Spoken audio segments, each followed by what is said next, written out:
Rio Alex Bulo alias Rio Martil.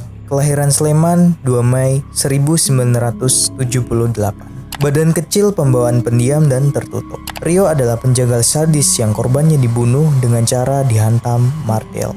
Jumat 12 Januari 2001. Suasana di Baturaden, Banyumas, Jawa Tengah tampak seperti hari-hari biasa. Belum ada keramaian terlihat di daerah wisata berhawa sejuk itu. Di Hotel Rosenda, belum banyak tamu memenuhi salah satu hotel terbaik yang terletak 20 km dari Purwokerto itu. Di kamar 135, Hotel Rosenda, 2 orang sedang berbincang santai. Sebut saja Rio dan JJ. Rio berbicara panjang lebar tentang minatnya menanamkan modal bisnis perumahan di Baturaden. JJ sebenarnya tidak terlalu berminat. Kedatangannya semata untuk menyupiri mobilnya yang disewa Rio untuk berkeliling. Namun di tengah perbincangan, tiba-tiba saja terdengar suara pukulan benda keras menghantam kepala JJ. Pukulan yang dilakukan berkali-kali oleh Rio itu menggunakan 2 martil, satu di tangan kiri dan satu di tangan kanan. Dalam beberapa pukulan saja, kepala JJ sudah remuk, darah dan isi kepala berhamburan. Percikannya mengenai kursi, meja, kasur, bahkan sampai ke dinding. Mencoba bersikap tenang dan langsung melangkah menuju ke depan hotel. Tapi rupanya, beberapa langkah menjelang lobi, seorang pelayan yang mengenali langsung menyapa. "Mana Pak JJ, Pak?" "Oh, dia lagi di kolam," jawab Rio. Jawaban itu mengagetkan pelayan. Masalahnya, hotel tempatnya bekerja tidak ada kolam renang. Apalagi Rio terlihat agak terburu-buru menuju mobil Toyota Kijang seri LGX bernomor polisi R7078EA. Pelayan itu juga merasa janggal karena tidak biasanya mobil milik JJ dilepas begitu saja kepada penyewanya. Pelayan itu berteriak agak keras untuk menghentikan Rio sambil berusaha menarik perhatian sekitar. Ia langsung menyusul Rio ke parkiran. Tapi para petugas keamanan hotel yang sudah curiga ada ketidakberesan sudah lebih sigap memburunya. Di kantor polisi terungkap, Rio adalah buronan yang selama ini dicari. Dia telah menghabisi beberapa orang di tempat dengan cara yang sama, dihantam pakai martil. Setidaknya ia pernah 3 kali melakukan pembunuhan dalam rentang September sampai November tahun 2000. Tapi keberadaannya selalu tidak diketahui karena selalu berpindah-pindah kota. Rio selalu bergerak untuk menghindari dari kecurigaan polisi setempat. Namun, modus kejahatannya selalu sama, yaitu awalnya berlagak seperti tamu hotel yang bermaksud menyewa kendaraan.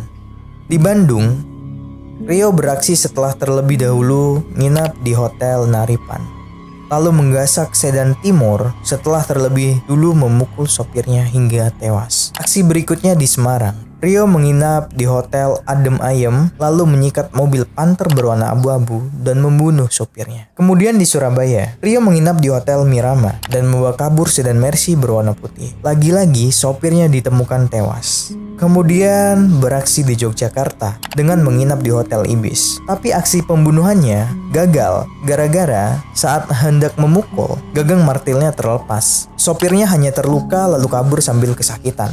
Peristiwa itulah yang membuat Rio selalu membawa 2 martil, satu buat cadangan sekaligus alat keduanya. Berdasarkan bukti-bukti itu, 14 Mei 2001, Rio divonis mati. Mendengar keputusan hakim, ia mengaku pasrah, "Saya bersyukur karena tidak mati saat sedang melakukan kejahatan, tetapi mati dalam hukuman," katanya kepada para wartawan sesaat setelah vonis dijatuhkan. Rio menjalani hukumannya di LP Kedung Pane, Semarang, sebelum akhirnya dipindahkan ke LP Permisan di Pulau Nusa Kambangan. Di LP yang terletak di selatan Cilacap, terkenal sebagai tempat para narapidana dan menjalani hukuman berat atau hukuman mati.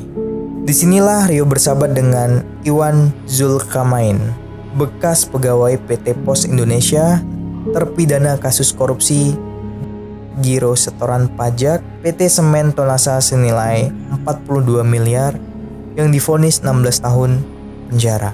Iwan pula yang menuntun Rio belajar membaca Al-Quran. Hidup di penjara memang membuat Rio banyak beribadah. Kitab suci Al-Quran dimilikinya beberapa buah. Selain itu, ada pula buku-buku keagamaan lainnya. Kabarnya, ia tidak pernah lupa menjalankan sholat wajib. termasuk sholat malam. Namun ketenangannya itu tak berlangsung lama. 2 Mei 2005, LP digemparkan dengan ditemukannya Iwan tewas di kamar mandi sel. Kondisinya sungguh mengenaskan. Tulang tengkorak retak dan kulit kepala sobek sepanjang 5 cm, lebar 0,5 cm. Di dinding dekatnya, tempatnya jatuh bersimbah darah. Ada noda-noda percikan darah. Tudingan itu langsung mengarah kepada Rio, karena saat itu sel hanya dihuni 3 orang. Ia mengaku telah membunuh Iwan lantaran kesal. Pada malam kejadian, sekitar pukul 21.30, Rio memanggil Iwan untuk mengajarinya mengaji. Tapi acara itu harus terganggu karena hujan membuat atap bocor dan airnya menggenangi lantai. Iwan lalu mengepel lantai, sementara Rio hanya duduk-duduk saja di depan. Saat itulah Iwan sempat mengucapkan kata-kata yang menyinggung perasaan Rio. Rio boleh saja ditakuti di luar, tapi di dalam LP tidak punya jalu. Merasa tersinggung, Rio langsung menyerang. Iwan dibekap dengan sarung, mulutnya disumpal kain, kepalanya dibenturkan ke dinding berkali-kali. Suasana sel sempat gaduh, tapi petugas saat itu mengaku tidak mendengar lantaran hujan turun sangat deras. Sempurna sudah kejahatan Rio Martil. 1 April 2008. Setelah surat penolakan PK dan MA diterima Kejaksaan Negeri Purwokerto, dia dibawa ke hadapan regu tembak. Tak banyak komentar yang keluar dari mulutnya. Jelang eksekusi, keluarga kecilnya berkumpul. Kesempatan itu pun terjadi untuk memenuhi 1 dari 3 permintaan terakhir Rio. Sesaat setelah eksekusi, sejumlah media massa sempat memberikan penolakan sebagai warga di Kelurahan Berkoh. Rio dimakamkan di wilayah mereka. Tapi pada akhirnya Kejaksaan berhasil mendapatkan tempat di TPU Sipoh, Desa Kejawar, Kecamatan Banyumas, di blok makam orang-orang tak dikenal. Begitulah akhir cerita kisah Rio Martil.